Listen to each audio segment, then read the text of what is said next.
السلام عليكم ورحمة الله وبركاته.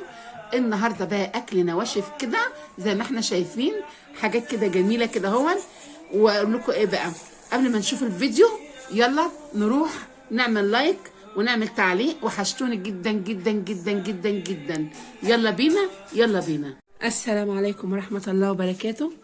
النهاردة بقى هنعمل إيه؟ يعني أكلة كده إيه خفيفة لرمضان. أنا كده عندي بصلتين هم. اول حاجه بصلتين، تاني حاجه هنا عندي البهارات، عندي كفته اللحمه، نص معلقه سكر، نص معلقه فلفل، معلقه كزبره، هنا ايه الملح اللي احنا عايزينه. هنحط هنا كله مع بعض كده فوق البصله، وهنقلبهم كده، هنقلبهم، وهنحط ايه نص كيلو طماطم هنا. دي كده هنحضر بس ايه الخلطه بتاعت الاكله بتاعت النهارده، وهنقلب كده مع بعض. تبقى اكله خفيفه جدا. الفرخه تكون صغيره ما تكونش كبيره، يعني بتاعت 2 كيلو ونص، بتاعت 2 كيلو ونص كده، او اتنين يا دوبك كفايه، حسب ما انت ايه عايزاها، بس تكون صغيره عشان ايه دي مش هتحط لها ايه اي شوربه ولا اي ميه. هنا كده بنقلب اهون. هنحط كمان ايه عليها ربع كوبايه زيت، هنحط ربع كوبايه زيت كده، وهنقلب المخلوط ده كله مع بعض. اهم حاجه تظبطي ايه الملح. ده هنعملها النهارده ايه الكوسه بالفراخ في صينيه واحده، من غير شوربه، من غير اي اكل كده نواشف، اكل كده نواشف.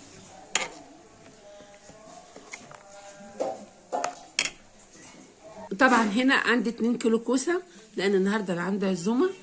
طبعا انا كده يعني كده عامله كمان بطايه، بس ايه فردانيه. كلنا عارفين طريقه البط، وانا قبل كده عاملاها على القناه. فانا عندي هنا 2 كيلو كوسه، وعندي هنا ايه فرخه، وعندنا هنا التتبيله اللي انا هتبلها بيها. طبعا اللي فوق ده نص معلقه ايه توم، ايوه نص معلقه توم برضه هنحطها لها فيها. وهنا طبعا ايه الكوسه هنا زي ما احنا شايفين اهي. ولازم الحاجات دي تكون ما فيهاش ميه، لا الفرخه فيها ميه ولا هي فيها ميه. طبعا زي ما احنا كده شايفين منظر الصينيه، بسم الله ما شاء الله. طبعا الطماطم دي لو انت عايزه تعمليها كده، انا عصرت نص كيلو في الخلاط. ولو انت عايزه تعمليها بالمبشره طرنشات ماشي، ممكن تعمليها برضو تبقى جميله جدا، بتدي نفس الطعم ونفس توديكي في حته تانية. بس انا عشان كنت انا عندي طماطم وكده معصوره، قلت انا هعملها ايه النهارده بطماطم ايه من الخلاط. وزي ما احنا شايفين كده الفرخه جميله جدا، وما تجيبهاش كبيره لان عشان بس السويه بتاعها. طبعا بنرش عليها كده، لازم نغطيها كده هو، نغطي الفراخ، ما تحطش اي ميه اي شوربه، لا ما تحطلهاش اي حاجه. هو بس الخلطه اللي انا ايه عملتها نجيبها كده اهو، تبقى جميله جدا وهتاكليها وهتشوفيها في نهايه الفيديو، تبقى حلوه جدا واكله خفيفه. بتكون عندك ضيوف، بدل ما نفضل نقول ايه لا هنسوي الكوسه لوحدها والفرخه لوحدها وهنعمل بقيه الاكل، لا هنعملها كده كلها ايه مع بعض.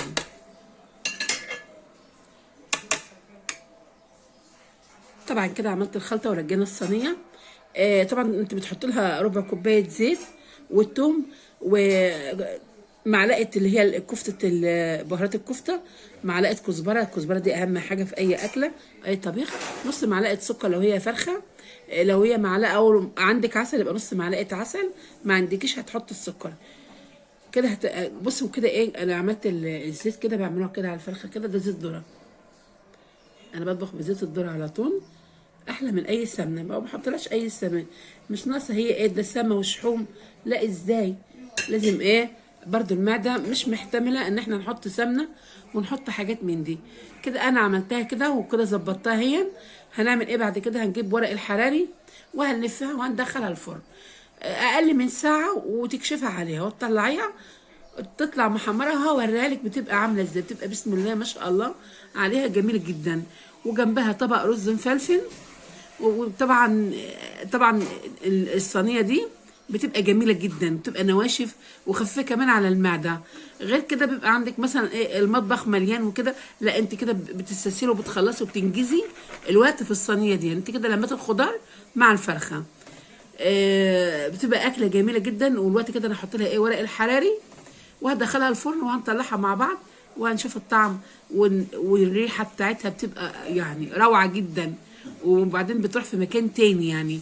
الصينيه دي بصراحه انا بحب اعملها جدا، سواء ان كنت اعملها بطرنشات البطاطس، سواء ان كنت اعملها ايه بالكوسه. الكوسه تجيبيها الصغيره الجميله كده اللي هي الخضره الصبحه الجميله، فبتبقى جميله جدا. يلا بقى ايه، هنحط ورق الفايبر وهندخلها الفرن. عملنا عليها الورق الحراري وهنحطها في الفرن على طول وسيبيها بقى تلات ارباع ساعه كده، اقل من تلات ارباع ساعه يعني. ما هي بتستحملش، بكشفي عليها على طول. وهوريها لكم بعد ما اخرجها ان شاء الله.